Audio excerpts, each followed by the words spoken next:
یہ انداز ہے نبیوں کے بارے میں. یہ آگے ہے شہروں کو نیست و نابود کر دو.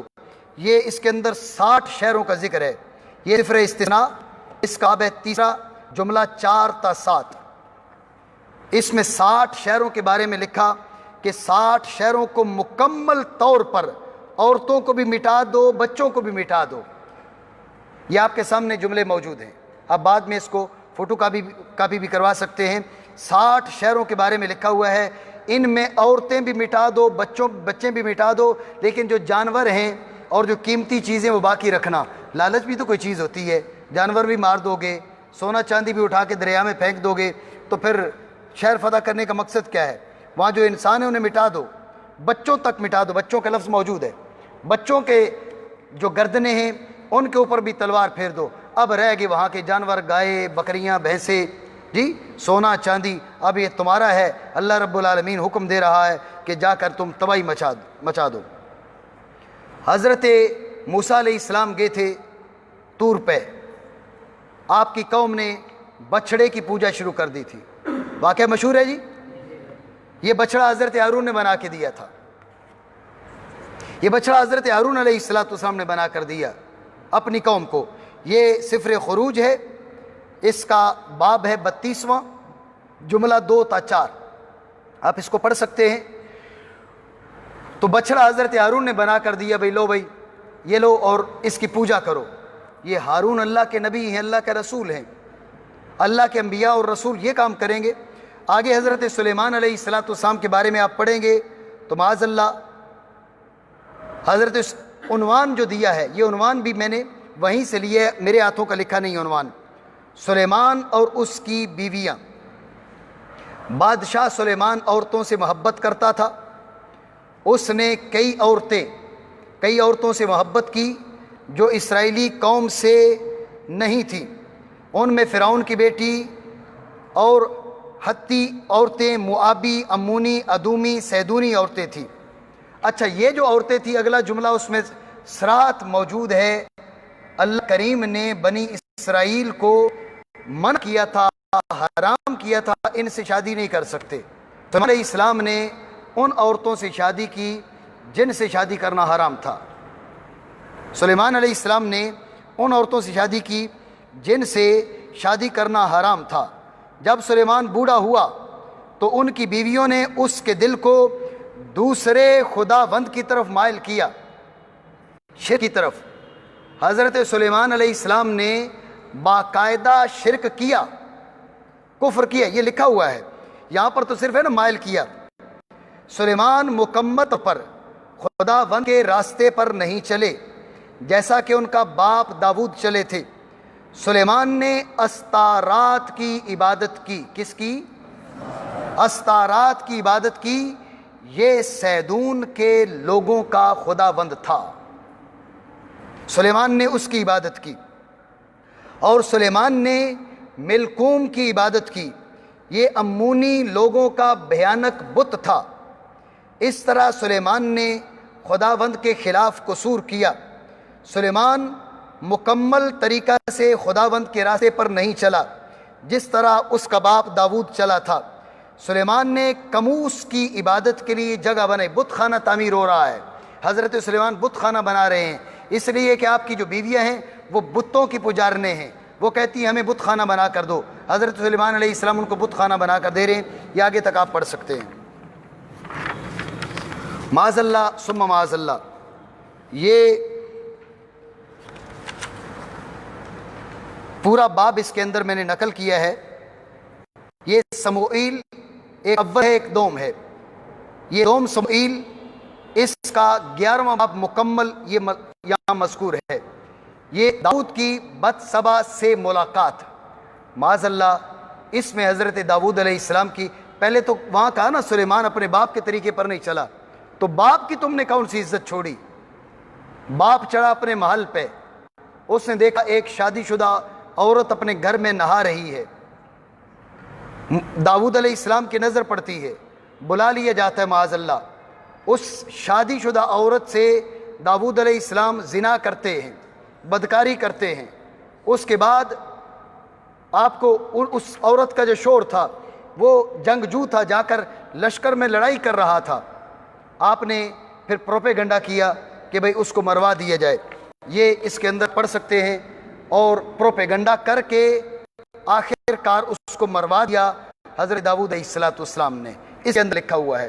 اس میں ہمارے ان بھائیوں کی باتوں کا جواب بھی آ گیا کہ اگر ہم تورات پڑھتے ہیں تو ہم کون سی فکر ملے گی؟ یہ فکر ملے گی۔ داؤد علیہ السلام معاذ اللہ وہ جھوٹے ہیں، معاذ اللہ زانی ہیں، معاذ اللہ فراڈ کرتے ہیں، دھوکے دیتے ہیں، اپنے امتیوں کو مروانے کے لیے سازشیں کرتے ہیں، دوسروں کی بیویوں پر معاذ اللہ۔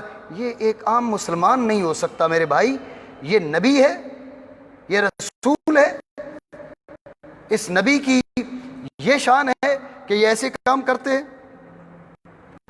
تو بات اس کے اندر بہت زیادہ ہیں، تو چونکہ زیادہ کا یہ خلافیہ کا حکم بھی اس کے اندر موجود ہے۔ بدکاری کی انتہائی اشاعت ہے۔